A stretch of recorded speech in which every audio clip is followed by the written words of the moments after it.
Hello student, a very warm welcome to all of you. Today we are going to discuss the graphical method for class 10th in linear equation in two variable.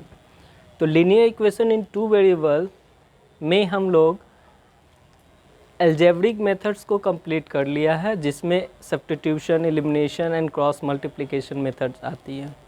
आज की video में हम लोग graphical methods समझने वाले हैं and graph actually कैसे बनता है वो हम लोग पढ़े हुए हैं जूनियर क्लासेस में. किसी भी इक्वेशंस का ग्राफ कैसे बनाते हैं वो हम पढ़ चुके हैं. आज की वीडियो में हम लोग सिर्फ ये देखेंगे कि ग्राफिकल मेथड्स के हेल्प से हम लोग कैसे सॉल्यूशन को फाइंड आउट करेंगे. किसका सॉल्यूशन? तो linear equation in two variable.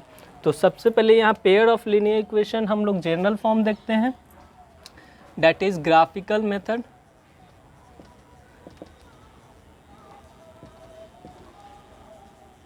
तो ग्राफिकल मेथड में अगर जेनरिक फॉर्म देखना होगा दैट इज a1x है ना plus b1y plus c1 is equal to 0. This is the first equation in two variable that is x and y and the second one a2x plus b2y plus c2 is equal to 0.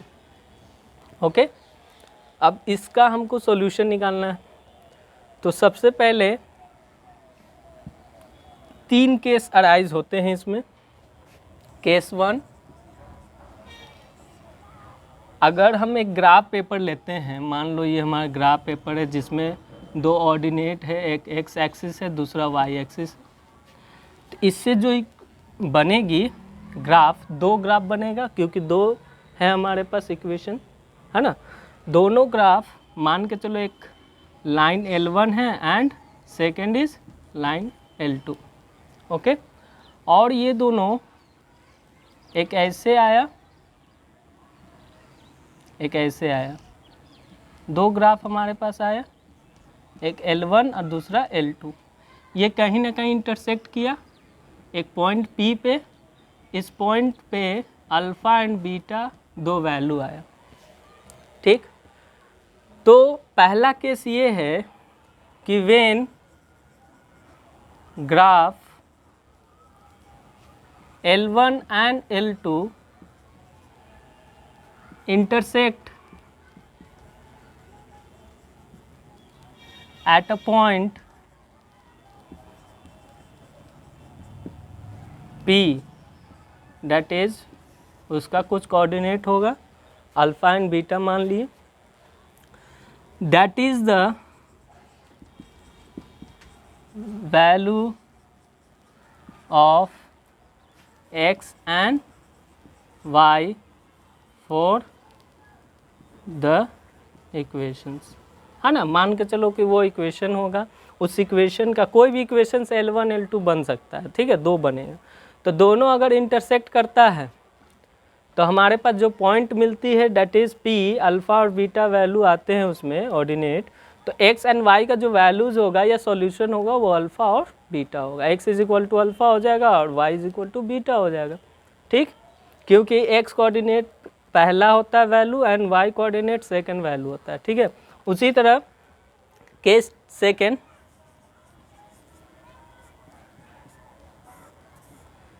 Case second देखो. Case second मान के चलो कि हमने एक graph paper पे graph बनाया और दोनों जो है ग्राफ सेम लाइन पे क्या हो गया, L1 इसी पे बन गया और L2 इसी पे बन गया. ठीक, कोइंसाइड कर गया है ना, एक दूसरे पे लाई कर गया. तो उस कंडीशन में when graph that is L1 and L2 coincides, coincident बोल देंगे ना, coincident on each other, then देखो L1 और L2 एक ही पर लाई करता है, मतलब एक साथ ही क्रॉस करता है, एक दूसरे पर लाई करता है, कोइंसिडेंट हो जाता है एक दूसरे पे.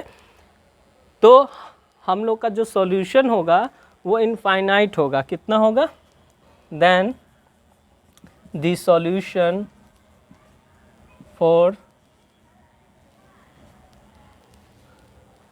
Equation will be infinite. ठीक, infinite solution X and Y का। थर्ड कंडीशन देखो, एक बार इंटरसेक्ट कर रहा है, दूसरे बार कोइंसिडेंट कर रहा है। थर्ड कंडीशन में अगर दोनों पैरेलल हो जाए, क्या हो जाए? पैरेलल हो जाए। क्वेश्चन है, दो इक्वेशन है, इन दोनों इक्वेशन से जो ग्राफ बनती है L1 एंड L2 बना, ठीक है, और दोनों जो है ग्राफ आपस में क्या हो गया? पैरेलल हो गया। क्या हो गया? पैरेलल हो गया। When graph L1 and L2 are parallel to each other,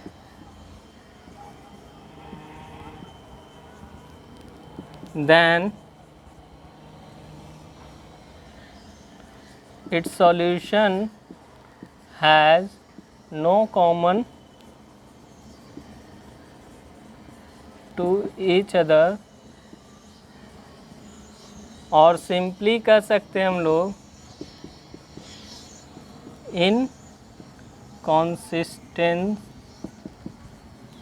inconsistence हो गया।